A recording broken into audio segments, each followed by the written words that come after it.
Not seeing any severe weather, that's the good news, but where you see the red, the orange, the yellow, that's right over top of us in West Branch, Gladwin, Beaverton, Harrison, Clare, and Houghton Lake.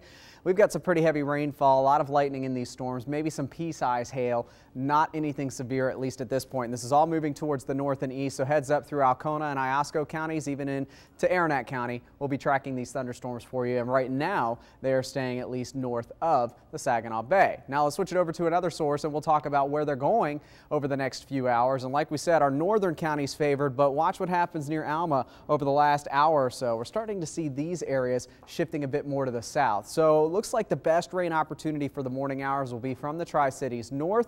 We've got this initial round that we're watching, then another line of storms, and now there's a tornado watch for Milwaukee and Chicago. Some of those storms will make their way in here later this morning and into the afternoon. And right now it doesn't appear that they'll be as strong as they are when they arrive, but something we'll be watching for you. There is that potential for severe weather, not only this morning, but mainly this afternoon. So those showers and storms that are out there right now, not severe, but more will develop later this afternoon, and it ultimately will depend on whether we get stuck with the clouds and rain for a little while longer or if we see some sunshine breaking out. If we can hold on to the clouds, which is what we want on days like today, that will lower our severe weather risk. If we do see some more sunshine out there, that will increase the severe weather risk, and the timing of the greatest chance for strong storms appears to be from 3 p.m. to 9 p.m. So we're watching this very closely for you throughout the day today. We'll have the rain showers out there this morning, again, especially from the Tri-Cities north. A little bit of a break around noon with mostly cloudy skies, but once that sunshine starts to break out a little later this afternoon, that will boost temperatures back up into the 80s. That's when we'll be at our prime for the most instability,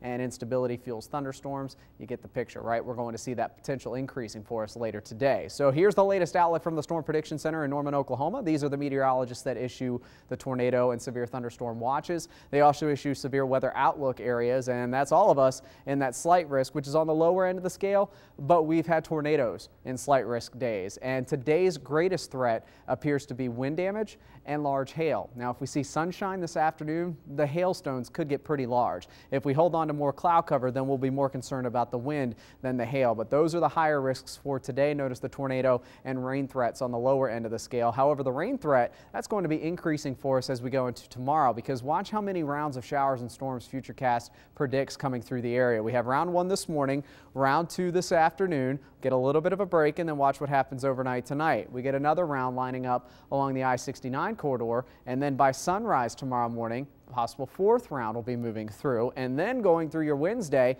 we're still looking at this boundary staying overhead, and that boundary could kick off more storms, and there's even a slight chance to see some severe weather going into your Wednesday. Here's Wednesday's outlook for that slight chance for severe weather. Notice it's a bit shifted south, but it includes most of the area from the Tri-Cities into the south, not including northern lower or the northern tip of the thumb, but we are close enough to that watch area that we're going to have to watch it, not just for southern counties, but for areas area-wide. So this is one of those days that we have to kind of watch what happens. It's not a cut and dry situation where we're going to get severe weather at this time.